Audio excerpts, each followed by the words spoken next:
Let me give you a brief overview of issues relating to foreign policy, trade policy, and the new arrangements which we are witnessing in terms of change in the last 9 years. Now, I have been a student all my life, and my professional life now, I think, goes back nearly 50 years. I joined the Foreign Service in 1974. So I have seen change take place from close quarters. And I also believe that when you are very close to something, you don't see the extent of change. Now, change has been taking place since 1947. Change has taken place between 1947 and 1974, when I had the privilege of joining as a civil servant. And change has taken place from there till 2014. But I can say with a degree of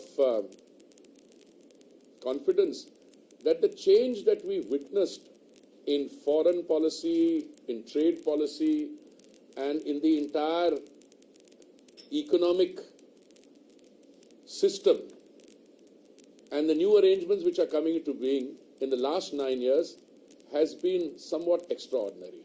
Let me just start by sharing a few statistics with you, and then I have a few other points to make, and then I'd be happy to have a discussion. First of all, today in 2023, if you look at the surveys by the bank, the World Bank, if you look at the surveys by the IMF, they all describe India as the bright spot in the global economy. India will contribute 15% of global growth in 2023 as per the IMF. The rate of growth which is forecast for India in the fiscal year 23-24 is roughly ranging between 6.1% and 6.5%. The IMF says 6.1%, the World Bank says 6.3%, the RBI says 6.5%. By the end of 2023, India will be roughly a $3.8 trillion economy. In 2014, which I'm taking as a reference point because we are looking at 9 years of the Modi government, our GDP was a little over $2 trillion. And as is well known, we have moved from 2014, when we were the 10th largest economy in the world, to being the 5th largest economy in the world today, overtaking, by the way, the United Kingdom, which had 190 years of a particular kind of domination. But it's not the facts which are staring us in the face, but I think the confidence with which the Honorable Prime Minister stated, I think it was the opening of the ITPO, when he said that, and I was deeply, overcome with emotion. He said, by the time we finish our third term, or during our third term, we will be the third largest economy in the world.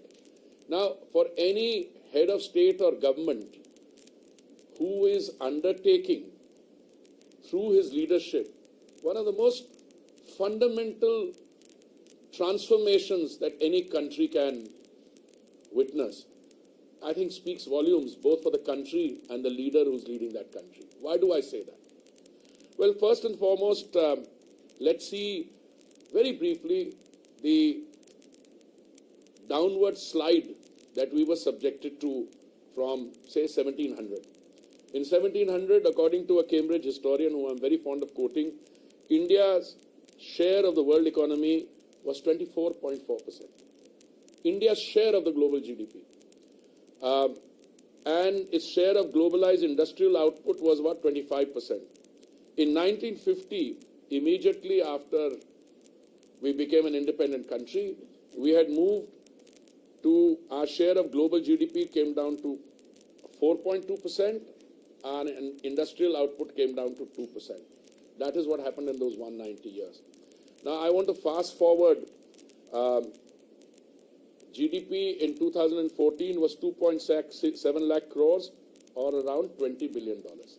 So आपने 1947 के $20 billion से we are now moving in the direction of being the world's third largest economy. And again, I know some of my friends in the opposition, find it very difficult to reconcile with such figures. But if you look at the estimates of Ernst Young and others, they say by 2047, we will be a $26 trillion economy. Now, those are estimates. But one thing is very clear, and the purpose here is not to draw comparisons because comparisons are always odious. But look, the fact of the matter is large parts of the world, including the United States, including parts of Western Europe, Japan, are witnessing growth rates in the close vicinity of 0.9%, 1% flat growth. And here even your detractors, if they may be called that, are talking about 6.1% to 6.5% of projected growth in 23-24. So, $5 trillion economy by 25 or 26, which people doubted, is looking at us. A $10 trillion economy by 2030 is again no longer a matter of debate or disagreement. And you are now looking between 2030 and 2040 at doubling that $10 trillion economy. Now, all my life, I've studied, as I said, continuity and change. And I see many of you around here who have looked at foreign policy and trade policy perhaps equally closely or more closely. There are two or three things I want to just mention. In 1947, when we became an independent country, we became part of a world whose agenda had already been established by others. The Bretton Woods institutions, I mean the World Bank, the International Monetary Fund, the General Agreement on Tariffs and Trade, had already been established. Why do I say that? You know, Bretton Woods is a sleepy place in New Hampshire where the talks took place on how the post-war architecture for governance would be established. And out of that came the IMF, the World Bank, and the GATT, because they could not agree on the International Trade Organization, because the US legislature didn't want sovereign decision-making authority to move from its legislature to a body of bureaucrats sitting wherever it was, ultimately in Geneva. So the GATT was created, General Agreement on Tariffs and Trade. Now, if you look at the preamble of the GATT, it's very interesting. I looked at it just when I was preparing to meet all of you, and at the heart it says,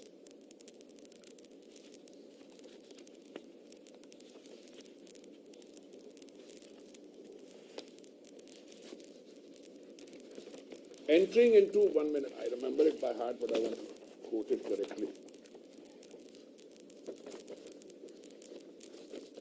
Yeah.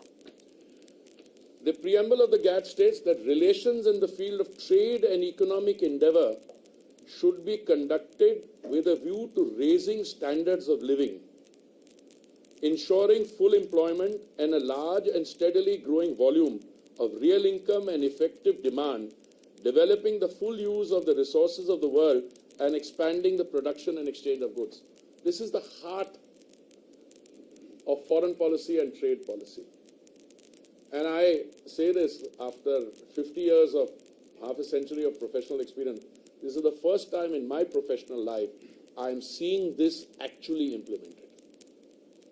Earlier, when I joined the Foreign Service in 1974, it was very fashionable for everyone to say, foreign policy also has economic content, which meant that you had a second secretary level or a first secretary level officer in a mission, I know KP is smiling, dealing with economic affairs, and the ambassador, if he had time from important political work, he would also devote his time to a little bit of economic diplomacy. Today, there is a fundamental reordering of that. Today, foreign policy, trade policy, domestic policy, all not only appears to be, but is being implemented with a view to benefiting the Indian citizen, India and the world. So I was just saying, I said, what are we looking at here? Modi-led India brings growth, global goods and gratitude. Let me give you an example. When the Honourable Prime Minister travels outside, the Prime Minister of Australia, Albanese, calls him boss. The kind of respect with which he is received in Papua New Guinea by their Prime Minister, the Swabhiman, Seva, Vaccine Maitri. You see, at the end of the day, no matter which way you look at it, a leader and a country led by a leader with broad shoulders, a tall leader, will be judged not how the country fares in normal times, but how a country responds to challenges. And I believe that the pandemic challenge was once in a lifetime kind of challenge. Because I was, as I keep saying, I was in Geneva and New York heading the Indian missions to the UN when we dealt with SARS, Ebola, H1N1. But the pandemic which we had to face in the beginning of 2020 was more like the Spanish flu of 1918, resulting in devastation of an unprecedented order. And look what happened. Let me talk about the vaccine and the health sector part of it. When the pandemic broke out, our health sector did not even have the basics like PPE kits, oxygen masks, etc. We not only revamped that, a domestic vaccine production capacity in the public sector which existed in the previous years was dismantled between 2010 and 14. And from scratch, one, through a private sector research done in Oxford, AstraZeneca vaccine manufactured under license in Pune, and another purely domestic, and we were able to supply what, in excess of 224 crore doses of vaccine virtually free. And yesterday, I think 1 or 2 days ago, I heard somebody in the public recalling that Delhi has a population, I think of about 2 crores, UP has a population of 20 crores, and somebody in heading Delhi was intending for more oxygen than UP was intending. So, but forget about what we did inside, what we did for the rest of the world. 193 countries are there as per my recollection of UN ranking. I think we must have supplied vaccines either free or under preferential commercial rates to what, 120 countries or so? Now, a country which is able to do that domestically and then supply, so to me that is Seva, Vaccine Maitri, Sankalp. Now, the Honourable Prime Minister turned around the other day. One is that you can be content with your present, you can draw great satisfaction from the fact that you think you are doing well. But the other is to set yourself a challenge that 2047 तक एक विकसित देश बनना है. What does it take to be a विकसित देश? Obviously, I have a lot of material ready. What does financial inclusion means? What does digital inclusion means? Where are we taking this to? But today, I think no one is doubting the fact that well before 2047, we will have all the broad indices of a developed country. Now, I don't know about definitions, and I think definitions are often misleading, but you look at what the change in our domestic thing is. I can tell you, to be able to take the fruits of development to the most vulnerable sections of your society, I think that to me is the development part of it. And I was very happy to see some statistics the other day. And I'm very happy to honestly,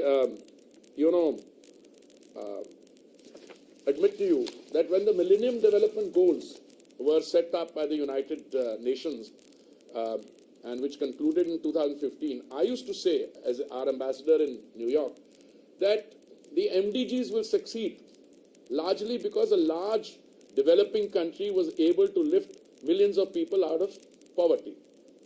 Another large developing country. I don't think they're so developing now, they're the world's second largest economy. But I can tell you, the Sustainable Development Goals or Agenda 2030 will succeed because India is succeeding. And I was very happy to see some indicators the other day when a report by Niti Aayog said that 135 million people exited multidimensional poverty between 2015-16 and 2019 and 21. This is the fastest decline in rural areas from 32.59% in 2015-16 to 19.28% in 2019-21. Reduction in urban areas from 8.65% to 5.27%. So if you can take people out of multidimensional poverty, they move into the middle class. When they move into the middle class, they are adding to an already large middle class base. When I have been saying for years that, India's success lies in the fact that you have a large domestic economy and the middle class and purchasing power. Now, I just go to a few. I can tell you about unemployment in India is below pre-pandemic levels, down from 7.2% in January 2020 to 6.5% in January 2023. Over 2 crore and 9 lakh youth between the ages of 18 and 23 have added to the EPFO since April 2020. You know what EPFO is? Employees Provident Fund Organization. And that's a measure you can't dispute because they've formally joined that economy. And look, coming to my two ministries and some of the things which really stand out. Let me start by the urban space. Between 2004 and 2014, the cumulative expenditure or spend on all urban schemes in which the government was a participant or government did some financing, in those 10 years was 1,57,000 crores in 10 years. In the 9 years of the Modi government, and I'm talking essentially of schemes which began 1,57,000 crores. If you talk about the 9 years of the Modi government came into office in May 2014. The first year or so was taken in the conceptualization of the schemes. The schemes were all rolled out largely in June 2015. So in the 8 years of these schemes and the 9 years of the overall Modi government, our cumulative spend on the urban space through these programmatic intervention is close to 19 lakh crores. From 1,57,000 crores to 19 lakh crores. I'll give you some other statistics which should provide a picture of what is happening. Most countries in the world, including the larger economies, and I include particularly the larger economies, when they were faced with the challenge of the pandemic, there was a tendency in most of these countries for the governments, and because they had the economic wherewithal, the resources, to provide large stimulus packages. And these large stimulus packages meant that trillions of dollars of stimulus was injected into these economies. What it resulted in was that there was already some inflationary pressure. When the stimulus was injected, that inflationary pressure ended up becoming recessionary. I can share with you, even on record, that one of my first interactions with the head of a very large, perhaps the largest oil company in the world, it was in Summer Davos, was it? And he said, I was a newly appointed minister, a few months old, and we were talking about oil prices. The normal refrain from the producing countries is that, you know, we don't determine prices. To which a student like me reacts by saying, if you don't determine prices, but you determine the amount of energy you're going to, crude oil you release into the world market, that will determine prices. He said, well, we don't do it. I said, well, I just want to leave you with one thought. There's enough pressure, there's enough problem, there's enough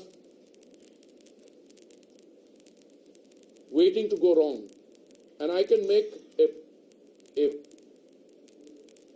I don't call it a prophecy because that would be too strong a word coming from a civil servant turned minister. But I can tell you my understanding of the situation is that if you allow the prices to go up, you will face a situation, it becomes a self-fulfilling prophecy, and the tipping point will come, the inflation will become recession, and the demand for energy will drop. And this is precisely what happened. I had a discussion with a gentleman a few months later. So how did you know? I said, I didn't know because I don't understand the situation. I'm a newcomer. I can see it happening.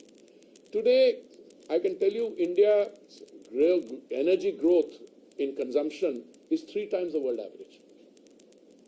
World energy demand is increasing by 1%. India's is increasing by 3%. How have we been able to manage this trilemma? One is availability, the second is affordability, and the third is sustainability. I can tell you with confidence that I have my ever diligent research team always gives these figures and in front of me. I'll tell you a very simple point. We have navigated our way through this global turbulence. By global turbulence, I mean, the problems in the energy market were there already before February 2022. In terms of, the Russia-Ukraine crisis, we bought from wherever we could.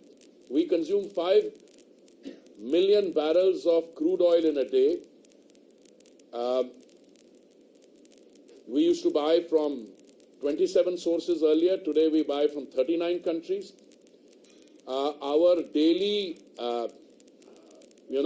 rush at the petrol pumps is 6 crore. People go to the petrol pump every day to fill up. At no stage during the crisis or today has anyone ever seriously talked. You might have a local issue in, in some area where some line has got disrupted. There was no shortage of energy anywhere. My oil companies give them full marks. Even when there were torrential rains in the northeast, they were able to supply gas cylinders by walking through water, by carrying the cylinders on their shoulders.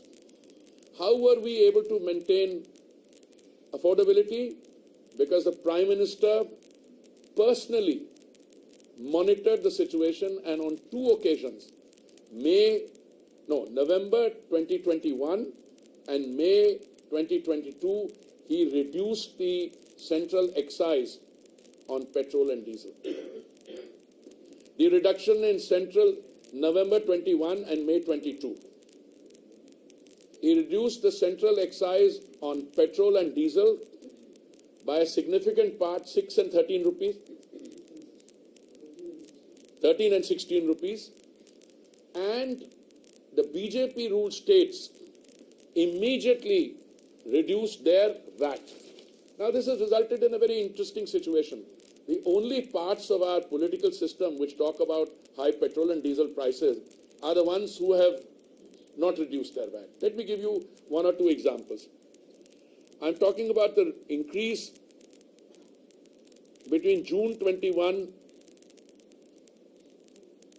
No, I'm talking about the rate, first of all, petrol and diesel in July 23. Those are the latest figures because we are on 4th of August. In Guwahati, petrol retails at 98 rupees a litre. In nearby Kolkata, it retails at 106 rupees. Difference of 8 rupees per litre. Now, it's not 8 rupees a litre. When you go to fill a tank, I don't know what kind of vehicles you drive, but some of your tanks are 40 litres, some are even bigger. So if it's an average of, say, 40 litres in a petrol tank, 40 into 8, in one go. So this is the difference between Bhopal and Amravati, between Lucknow and Bangalore, between Goa and Raipur. Let me take Goa, 97 rupees 68 paise, Raipur 102 rupees, difference of 4.77 rupees. Differences in all these, this thing is Gandhinagar and Jaipur, 12 rupees different. Gandhinagar, petrol retails at 96.63 rupees a litre. In Jaipur at 108 rupees 48 paise. 11 rupees 85 paisa difference. So if you multiply that by 40, and these are the only people who say that petrol price come karo, diesel price come karo. My first thing is that we are happy to look at it if international prices, but we are dependent 80% for our consumption on imports. So the world price has some. But let me also come to world prices. Far-sighted, visionary and bold decision-making by the Prime Minister has maintained availability and affordability. Now we come to world market prices.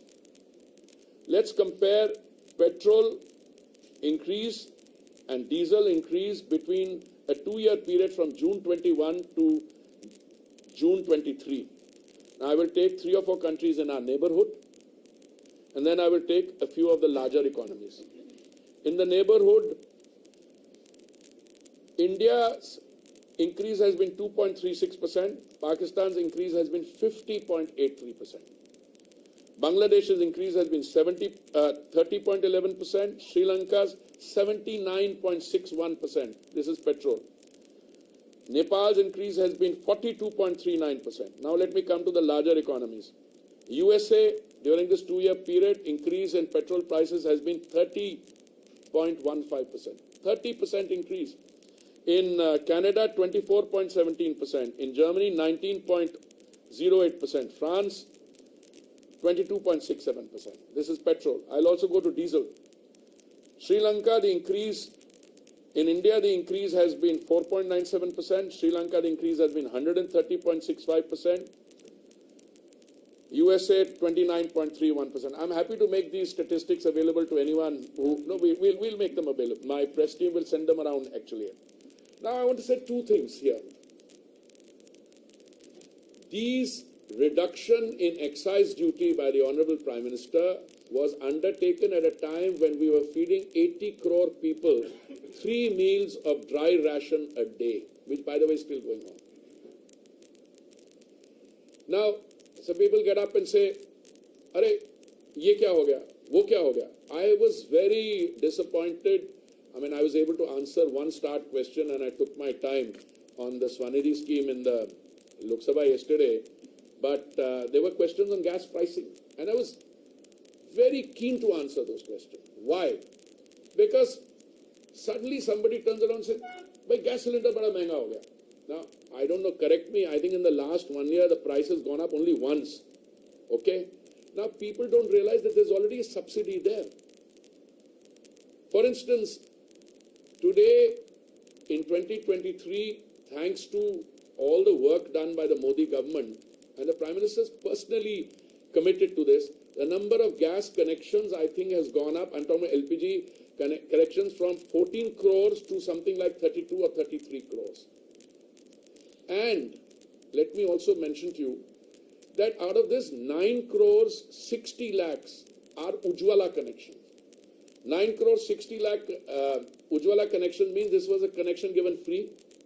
During the pandemic, when there was a extreme vulnerability, the Honorable Prime Minister ordered that 3 free gas cylinders would be given to every beneficiary. I was just calculating, and even now, we are giving 200 rupees directly, DBT, to the account of the beneficiary. 9 crore 60 lakh people get this. All beneficiary, all gas connections also get a freight subsidy.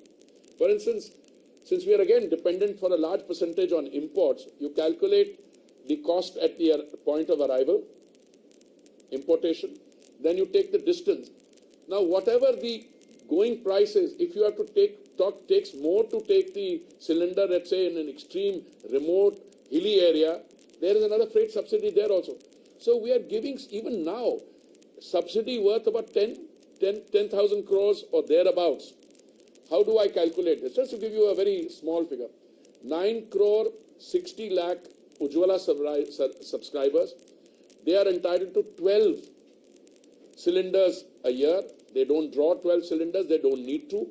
But the Ujjwala per capita consumption has gone up from 3 cylinders to 3.71. Let's say on an average 4. So you take 9 crore 60 lakhs into 4 into 200. Should come to about 7,500 or so, I mean, depending on what the precise figures are. Plus, you are adding another 1,000, 2,000 crores subsidy on freight. A question I am often asked, can't you bring the prices down? Look, we are import dependent. Certainly, the price of Saudi CP, that contract price, went up in 21, 22, 22, 23 from something like $380, $400 a metric ton to 700. And when it went up, but we didn't let the price of the thing go on, we didn't pass it on. Our companies ended up incurring a loss of 28,000 crores. We reimbursed them up to 22,000 crores. But we are happy to do that as long as the consumer benefits, and that was the Prime Minister's thing. I talked about Samparn to make India, and I talked about Sankalp, Viksit Desh by 2047. Samparn committed to a healthy and fit world, yoga, millets. I hope you noticed that in that Punjabi meal there was a millet dish also. Okay. Suvidha, visa stamping. I mean, it was to be a nightmare earlier. Now issues are being resolved, including in the Honorable PM's recent visit. Suraksha, Operation Ganga, Operation Kaveri.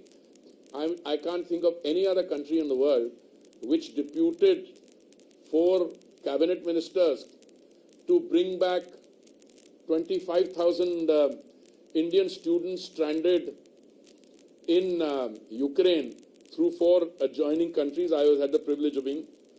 Samvad, Voice of the Global South. You know, India's hosted the Global South Summit, and even now, I think the Indian experience in any field, the health field, India's experience in the energy field. Sayog, a temple is being built in the UAE, and Samvedna. You know, people sometimes turn around and say your relations with a particular country are not that good. Why do you come to their assistance? But that's not the issue. I think the humanitarian streak and the Prime Minister's policy, we are today a country which is capable of heavy lifting. And we showed that capacity for heavy lifting when an earthquake came in Turkey. You know, the Prime Minister was not, I think, in town. I think he was traveling. If I remember correctly, it was during the India Energy Week when the earthquake took place. And I remember wherever the Prime Minister was, somewhere outside Delhi, the instructions came before anyone. We were one of the first countries to send not just relief assistance, but sizable relief assistance, both in terms of helping at the local situation with, rescuing people, other relief supplies, etc. You know, I'm afraid I'm having to jump a little. Another thing which not many people realize, every government has good intentions. I have never taken the view that previous governments didn't have good intentions. But you know, sometimes the way to, the way to hell is also paved with good intentions. You must have a vision for yourself, for your country, and your ability to take that forward. Let me give you, I joined the Foreign Service in 1974. One of my first assignments was, I was not even, I was a trainee. We'd come back after the foundation course. I was attached to the policy planning division with somebody I greatly admired, Mr. Damodaran, A.K. Damodaran. We used to call him Professor Damodaran, my friend Ramu's father. And I used to sit with the section there. I used to, I was assigned, I asked the Joint Secretary, he was Joint Secretary, I said, sir, what can I do? He said, educate yourself on what happened in the OIC summit in Rabat in 1969. This is 1974, it was a very tough one. What happened by the way, many of you are so young that you don't remember what happened in 1969, but I can remind for you, we faced scorn in the international arena because at the summit where we sent a representative, India was left red-faced with having been forced to leave the OIC summit at the insistence of Pakistan, despite having been invited. Ek to aap invite na kariye. But he went there and Pakistan said, now how are you allowing this country in? You look at that and look at today. Look at the maturity, the intensity of your interaction with the Islamic world. I mean, I like to cite this, our relations with the UAE, what we've done on the trade front with the UAE, what we've done in terms of the India-UAE rupee settling agreement, our relations with with Saudi Arabia, our relations with Egypt, which is a traditional thing in the Islamic world. PM just went there on a highly successful visit. So, what used to happen then? But I'm not confined. I'm just giving you some anecdotes from my 50 years. So, whenever you face somebody like me, the old stories come out. But give you another example. I remember that when I was a young, director level officer, the then Prime Minister, I think it was Shri Rajiv Gandhi, decided to establish at the 9th Non-Aligned Summit, which took place in Belgrade in 1989, it decided to establish a group called the Group of 15. What was this Group of 15? With the aim of cooperation amongst developing countries in the area of investment, trade and technology. And it was a middling group of countries that did not share much in common, hoping that they would collectively get the strength to engage as interlocutors of the developed world. 1989, not that far back. And the group aspired to talk to the West and present a united front for the developing world. Now, this is the kind of mindset you were in. Even 1980. What is it today? Today you chair the G20, the G7 is talking to you, you go and address the G7, that is the change. And that change, I respectfully submit to you, came after 2014. I can go into individual examples to say how, no. Let's say climate change. People talk about my urban infrastructure and it's fair enough. But today what you're facing is an total extinction of something called a climate skeptics. They used to say, climate change kuch nahi hai. But as you see the facts, the rainfall that you're getting is the highest in 50 years. The global warming is no longer the issue, it's global boiling now. Today you have a situation where, I believe that you guys have this tremendous power. Ek photograph ab laga dete, the narrative changes. I remember when we were on the Security Council, there was a body of a child washed ashore after the Syria conflict. Geeta, you'll remember that. That changed the global narrative on, the civil strife and conflict in Syria. Today, if you open the Western press, you have sights of parts of Greece burning and a child, half clothed, it's boiling there. You see reports from Vermont in the US. You see parts of Europe. Where was India on the climate this thing before Paris? Normal refrain was. I'm not saying we've gone away from the refrain totally. But I think the Honourable Prime Minister realized before Paris and then again before Glasgow that, it's all very well to say, this is not my problem, he has caused the problem, polluters pays principle, KP, or the other guy, you cause the problem because you've done you have more consumption, you have more, you create more pollution, and the polluters pay principle. and you had the concept of common but differentiated responsibility.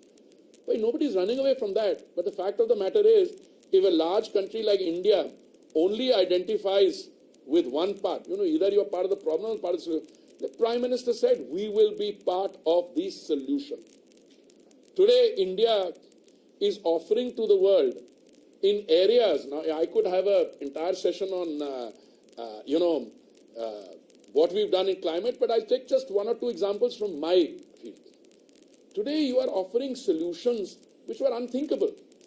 Look, I was in Geneva, I was posted to Brazil, and I was looking at what I wanted to do in Brazil. And one of the things which struck me was their great success in biofuels. And the government in Delhi then was also very keen. Mr. Sharad Pawar was Agriculture Minister, the then Prime Minister. We put in place a system, an ecosystem, whereby we would try and get 5% biofuel blending in 10 of our states and union territories. Only 5%.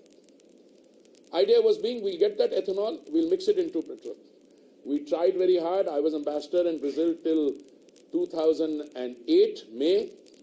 I went there in 2006, January. I left for New York in, I think, May. I left Delhi. I came back to Delhi in 2008. Forget it. Fast forward. Go to 2014. We ended the year 2014 with a new government with just 1.4% biofuel blending. So I said, sometimes your intentions are good. Many of the things that Modi ji has been able to do are not just because he thought of the idea. Some of these ideas are old ideas, but they could not implement their own ideas. We set ourselves a target after 2014 of 10% biofuel blending, and the target date was November 2022. I'm very happy to inform you, we were able to do it 5 months in advance. And when we did 10% biofuel blending, we saved 41,000 crores on imports. And that 41,000 crores helped us pay our farmers 42,000 crores. Now we are slowly moving from 10% blending to 20% blending. And by the way, the 20% blending target was 2030. We have brought it forward to 2025. In other words, a year and a half from now, all petrol sold at the bunks, 6 crore bunks that we've got, will be E20. It'll have 20% blended biofuel. And the biofuel feed has also changed. Earlier, it was made only sugarcane. Now we are making it from broken food grain. We have a 2G, second generation plant. I have to be worried about 2G. Yesterday there was some fun on that in Parliament. Second generation technology from agricultural waste or parali. We are making it from bamboo. We are even going into a third generation ethanol production from gases. And every time I speak, I find that my figures are already out of date.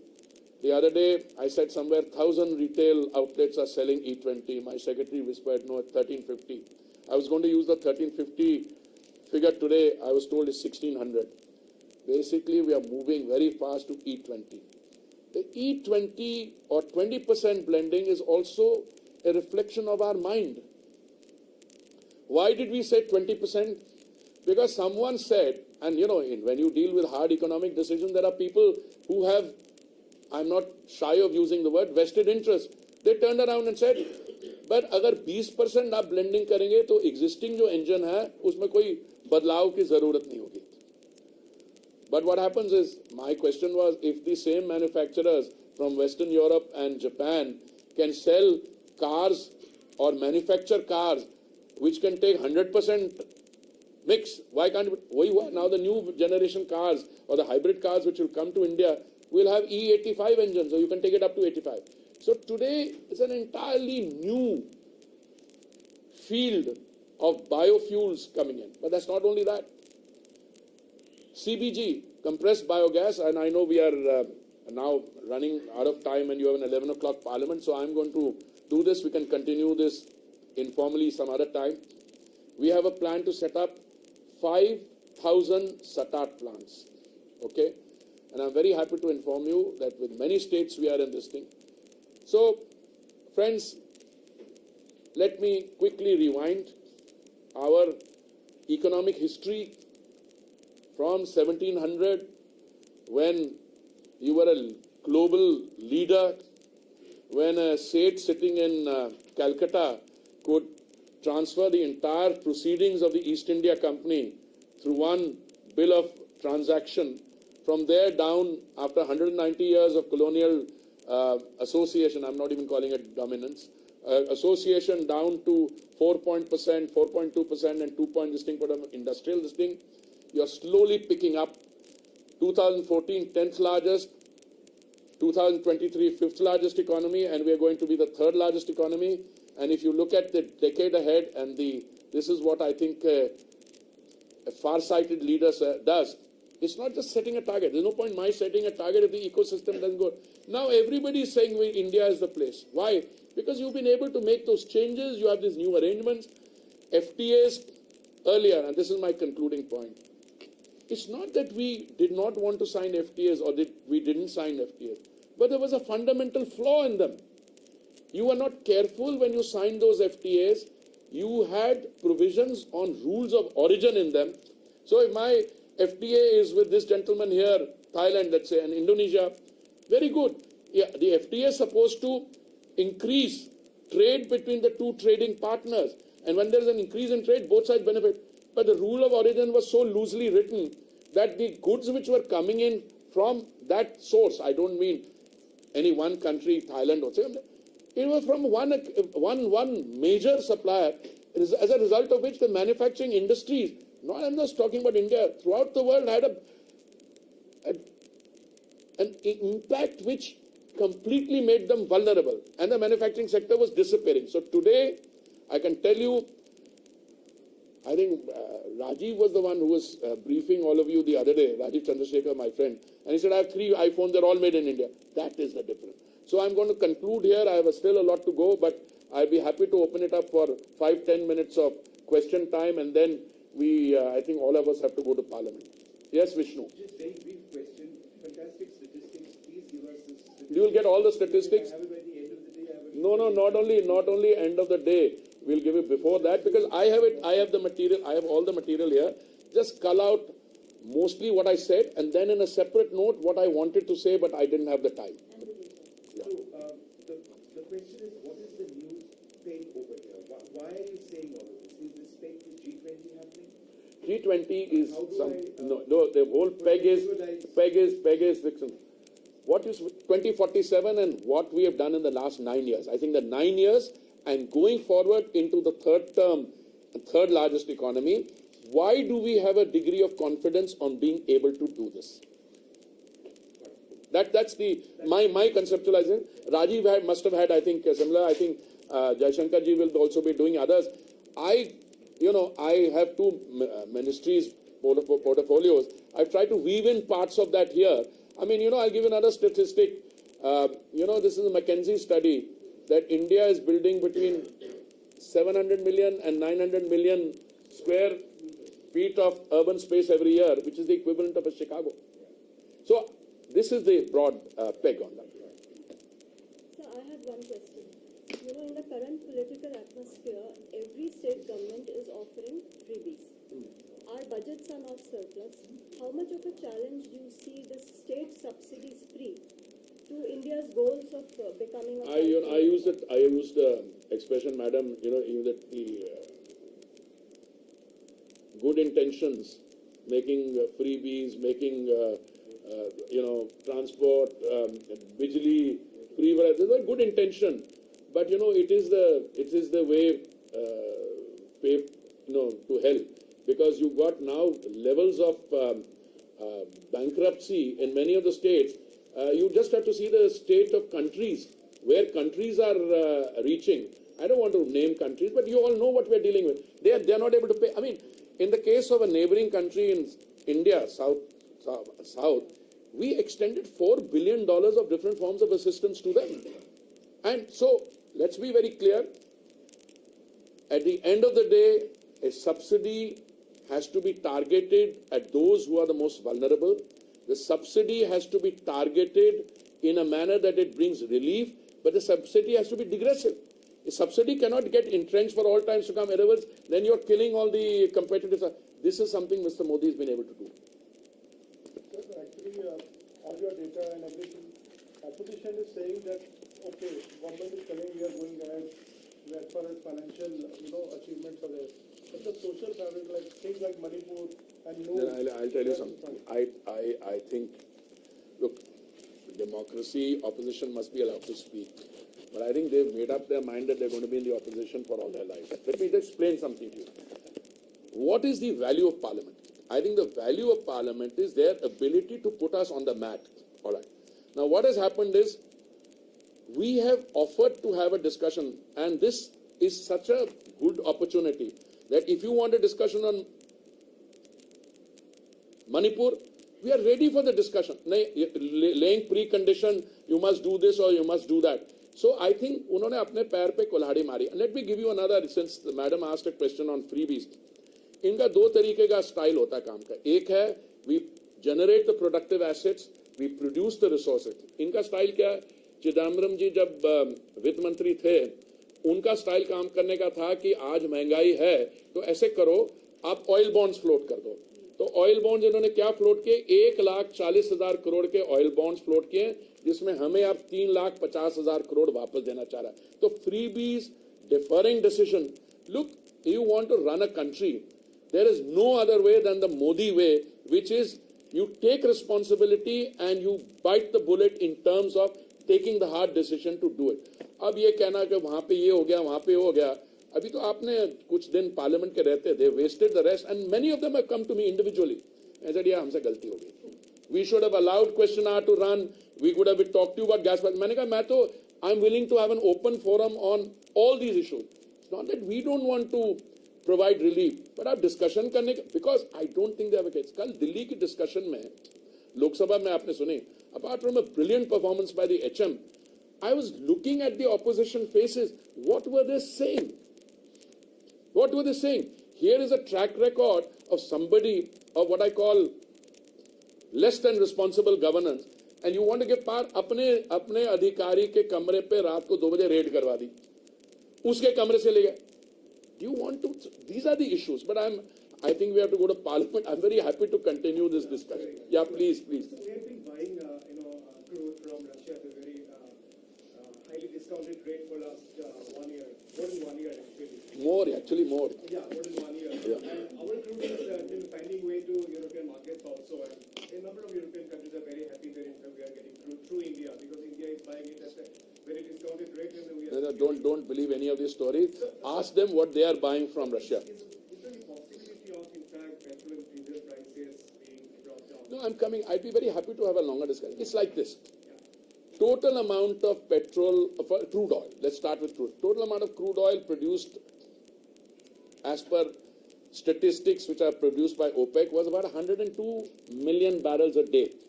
They are cutting production. It's come down to about 97 million barrels a day. देखिए, at the end of the day, OPEC has to sell, Russia has to sell. वो जो बड़ी discounts की आप बात कर रहे थे, वो शुरू में बहुत अच्छे डिस्काउंट्स थे, फिर वो they started raising prices, we started diversifying. अभी वो डिस्काउंट्स उतने नहीं हैं, because but at the end of the day, please remember two things. Those who produce oil have to sell it. And if we are able to continue to play the market card, by market card means we all our people are together. Not all of them are in the OMCs. Some of them are in the private sector like Reliance and Nayara. Okay. So all these things, it's not you buy from one and sell to the other. The other day I came up across the road, one large producer was buying from them, buying crude also, and then refining and selling. This is a small part. We have a refining capacity today of something like 300 million metric tons per annum. We have a 252 now with installed 252 million metric tons per annum, another 40-50 in the pipeline. And I used to use the figure 400 million metric tons per annum. PM used the figure 450 million tons. आने वाले समय में India will be one of the world's largest producer, investment in E&P. We are already the 4th largest refining hub. and we are going to end up as the second largest refining hub. Because you're looking at a transition when fossil fuels will have to go away. But our refineries are not just going to make petrol and diesel, they will make petchem, they will produce green hydrogen. And by the way, green hydrogen is a story I would have liked to talk about, because those are the new things coming in, but please send them some material on our green hydrogen. Can I just one last question? You speak about urban spaces, but every time we have monsoons and rains, the cities come tumbling down. What's the kind of coordination with state in ensuring? I'm very happy you asked that. I'm very happy. Infrastructure, and are you confident of a successful G20 should there be rains? No, don't worry about any of those things. First of all, all these issues are state subjects. So I'm afraid we end up issuing advisories. I'd be very happy to share those advisories with you. But what you're witnessing in terms of this thing, this is not urban planning problems alone. We are very fortunate that during this 9 years of the Modi government, our reprocessing of waste has gone up from 17% in 2014, which meant if you produced 100 tons of waste, you only processed 17%. Today it's gone up from 17% to 76%. In the next few years, we will be able to remediate all those legacy dump sites, etc.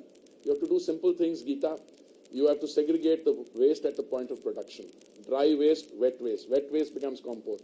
Dry waste has to be taken to a reprocessing site. The people who are getting into trouble are not doing their normal daily work. They have to clean the drains. You cannot throw the kura into the drain. You have to do the dredging where it's required. So I'd be very happy to sit with you. We will have a very successful G20. All hands on board, all efforts. And by the way, it's not just India. I was in New York when, the highest rainfall in 50 years took place. And by the way, July, I'm going to get the figures now. July is probably 22 days in July will end up to be the hottest days in recorded history. So we have to deal with the climate thing. But in India, because we are engrossed with this and we are facing this challenge, we are very confident of being able to meet it. Thank you. I must now draw a